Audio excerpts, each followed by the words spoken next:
welcome back again sa aking Liz Tech channel. So, we're back again for another video. And for today's video is may bago na naman tayong smartphone na i-unbox and review. Nakita ko lang to sa mall and napansin kong ang mura niya. And na-curious ako kung ano ba yung performance ito since ang mura lang niya talaga. So, alam niyo naman yun sa title ko ano i-unbox natin. So, in this video, we are going to unbox and review the Infinix Smart 5. I hope na panoorin nyo ito hanggang dulo kasi ipapakita ko sa inyo yung performance talaga ito like sa battery, draining, charging, yung kanyang heating guys, kung may problema ba doon, especially yung kanyang gaming performance na din, and of course the camera. And bago nga palang lahat guys, I hope na panoorin nyo rin ito hanggang dulo kasi mayroon akong announcement sa giveaway ko na yan. Ayan, yung winner na yan guys, i-announce ko yan sa last part ng ating video. So yun lang, huwag natin patagalin pa, magsimula na tayo.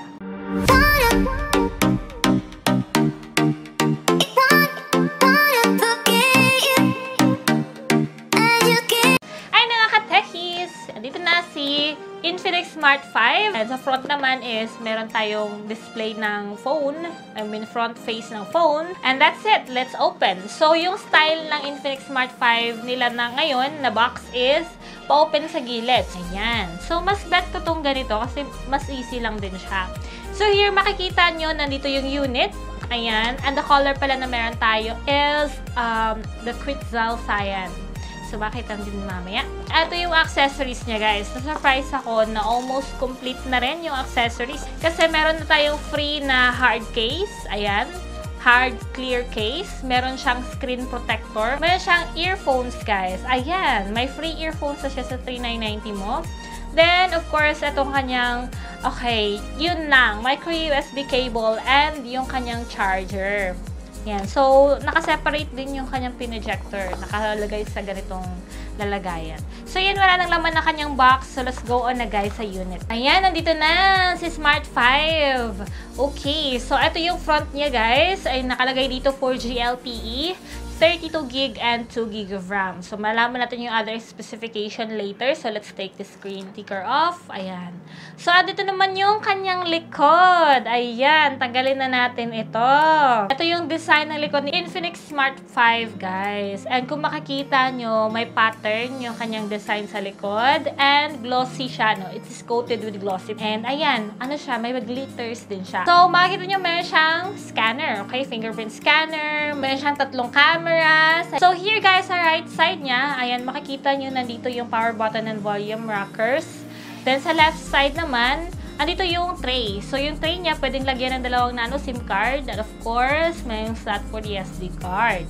Then, sa lower part, guys, meron tayong speaker, micro USB port, 3.5mm audio jack, and the microphone. And kung mapapansin nyo rin is yung kanyang likod pa-curve siya, which is good sa kanyang price actually. Maganda na tong gantong design. And medyo manipis siya guys, pero medyo may kabigatan din siya. Plastic of course yung likod, and then yung front is glass. So, i-turn on na natin yung screen kung gaano ba ito kaganda. Ayan, so nakikita nyo na yung kanyang screen. Ayan na yung screen niya guys. Napansin ko sa screen niya, may mga bezels pa siya, no? May chin. Ayan, medyo makapal-kapal pa yung chin niya. And meron siyang notch design din. But yung screen display niya, guys, maganda. Yes, in fairness. Vibrant, as usual, no? Ito talaga yung display ng Infinix. Smooth touch yung screen. Yung screen size mismo, mas malaki-laki siya compare sa standard na size na 6.5. Ito, 6.6 inches siya. And HD Plus, of course. Pero yung resolution, kung pag-usapan natin yan, 720 by 1600 lang po yung kaya niya sa resolution. Kung nakita niyo yung display niya, let's go on naman directly sa kanyang specification. So, etong si Infinix Smart 5 is Android 10 na siya, which is nice. And then, yung chipset niya, guys, is MediaTek Helio 820. So, yung MediaTek Helio 820 is hindi na ganun kabaguhan talaga. Pero, as what I have said, since affordable lang naman siya, parang reasonable na rin na hindi ganun ka-latest talaga yung kanyang chipset. But, good thing is octa-core processor naman din siya and Android 10 na, diba? Yung kanyang RAM at ROM naman, hindi din siya ganun ka-impressive talaga. Since, diba, yung RAM niya is, ang liit lang, 2GB of RAM lang siya. And 32GB of internal. So, hindi din kalakihan. Pero, kung gusto niyo naman yung mas malaki-laki, meron naman din. Pero, mas mahal-mahal na yun, of course. Pero ang naka-good thing naman dito is pwede naman nalagyan ng SD card para ma-expand yung external storage niya. Ang ikinaganda din pala dito guys is yung battery. Meron siyang 5,000 mAh battery. Para sa akin, bihira lang sa isang 3,990 na may ganong klaseng battery capacity na 5,000. Malaking battery capacity na yun. Doon, impressed naman ako na sa kanyang halaga is ganon nakalaki yung battery. So, ngayon tingnan natin guys yung camera naman ito kung ano yung may offer. So, sa Smart 5 or Infinix Smart 5, meron po siyang 8 megapixel sa front. Yung likod niya guys is 13 megapixel. Kung pag-usapan naman natin yung mga features niya, ang ikinaganda dito kay Infinix Smart 5 is meron na siyang beauty, meron siyang bokeh, meron siyang AI cam. Mas maganda sa phone kapag may AI cam kasi mas ma-enhance yung quality talaga ng image, mas brighter. Meron siyang panorama, of course. So anyway, yun yung camera features niya. Now, let's go on naman sa feature mismo ng phone na ito. So, meron siyang face unlock. Meron siyang game mode, ayan, so mahilig maglaro, meron siyang game mode. Meron siyang screenshot, ayan, meron siyang silent screen recording, meron siyang one hand, meron siyang eye care, mahalaga yun. And meron din siyang screencast. So, ayan sa features naman niya is in fairness, nagustuhan ko siya kasi may game mode na siya, screen recording na screencast. Now, let's go on na guys sa performance mismo since, diba, as what I have said a while ago, meron siyang 5,000 mAh. So, tingnan natin kung maganda ba talaga or tunay ba talagang matagal siya mag-lowbat. Sa kanyang charging guys, makikita nyo na from 48% na kanyang battery life, naging 80% siya for 1 hour. So, hindi ganun siya kabilis. So, probably guys, 3 hours talaga yung aantayin kapag ganitong run ng charging niya. At hindi rin siya nag-support ng fast charging. So, expected na yun. Now, sa draining niya, guys, makikita niyo dyan, from 58% na kanyang battery life, naglaro kami ng Mobile Legends for 1 hour. And of course, highest setting na yan. Yung dinecrease sa kanya, guys, is 9% lamang. So, from 58, naging 49%. So, maganda yon. Sa ganong span of time, is 9% na yung kinuha ka sa kanya. So, parang napasok naman siya sa mga usual testing ko pagdating sa mga 5,000 mAh. Usually, kasi kinukuha nun is 10%. Regardless kung anong phone yan, basta 5,000 mAh ang capacity.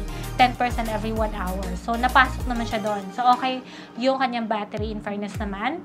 Maganda yung consumption. Sa heating tayo, guys. Sa heating, makikita nyo dyan na from naging 35 degrees siya. So, ayan, actual testing yan, guys. Hindi din siya ganun kabilisan talagang uminit.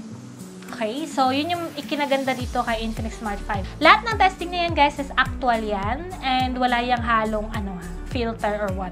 So yun talaga yung performance niya. So ayun, nakita nyo na yung performance niya. Doon sa mga tinest ko, napuntahan natin yung camera niya guys kung maganda ba. Ayan, so sa front cam niya guys, ang napansin ko sa kanya kahit in-adjust ko na yung frame, talagang malapit akong tingnan kapag ma-picture ako.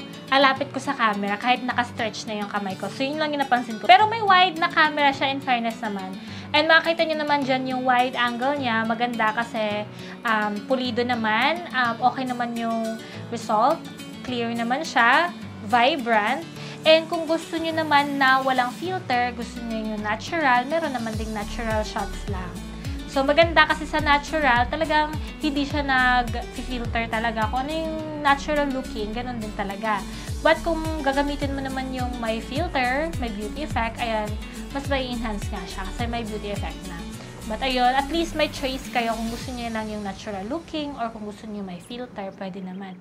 Hi guys! Ayan, ito yung front video quality ng Infinix Smart 5 and 1080p at 30 frames per second itong video quality niya ngayon.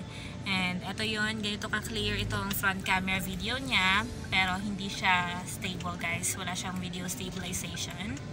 Even sa image guys, wala siyang ganun. So, ingat pa rin sa pag-film kapag maglalakad kayo or bumpy yung road, kung nasasakyan kayo or vehicle kasi magiging shaky talaga siya guys.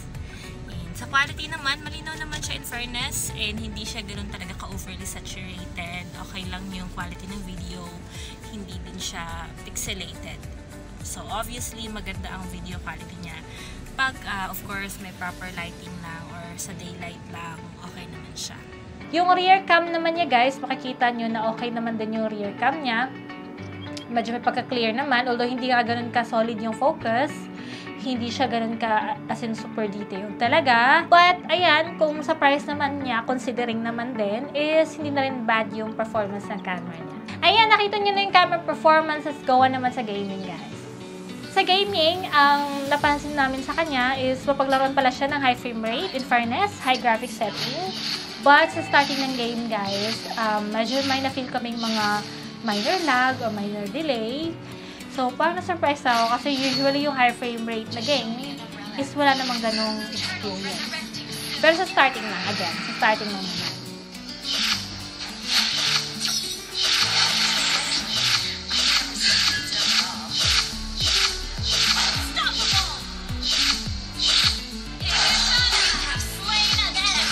So, yun guys, nakita nyo na yung performance ng kanyang gaming. And so far, ano ba yung masasabi nyo sa kanya? I-comment nyo below. Kung ako yung tatanungin, sa mga nagustuhan ko sa kanya, unang-una dito is, malaki yung kanyang battery capacity. Maganda yung kanyang performance ng battery. Yun, impressed na ako doon.